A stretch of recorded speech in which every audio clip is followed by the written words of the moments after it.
Les Russes, ayant perdu la bataille de la course à la Lune en 1969, tentent de regagner des points en lançant deux programmes distincts de stations spatiales, l'un civil et l'autre militaire et secret. Le programme civil est appelé Salyut, ce qui veut dire salut en russe. Il consistait en plusieurs stations monolithiques qui se sont relayées de façon consécutive en orbite basse de la Terre pendant 15 ans, entre 1971 et 1986. Monolithique. Une station monolithique est simplement une station envoyée entière en une seule fois.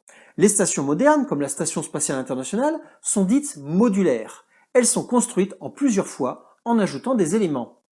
Les stations Salyut pouvaient héberger jusqu'à 3 membres d'équipage, qui arrivaient à bord de vaisseaux Soyouz. Ces stations avaient pour vocation la recherche scientifique sur l'adaptation du corps humain à la micropesanteur et la vie dans l'espace.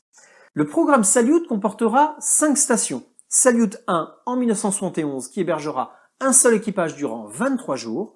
Ensuite, ce sera Salyut 4 en 1974, Salyut 6 en 1977 et enfin Salyut 7 qui restera en orbite entre 1982 et 1991.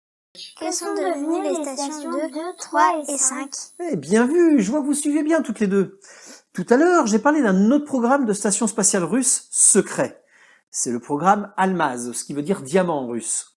Et la question s'est posée, comment cacher ces stations spatiales militaires secrètes au nez des Américains et de n'importe quel pays capable de scruter le ciel? Eh bien, il suffit de les faire passer pour des stations spatiales civiles, tiens.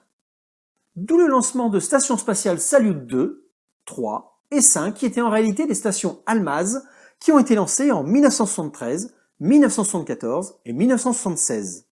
Les stations Salyut et Almaz étaient plus ou moins construites dans le même moule. Il était donc facile de faire passer l'une pour l'autre. Quelle était la différence entre Salyut et Almaz ? Un canon Richter R23 de calibre 23 mm, capable de tirer dans le vide spatial.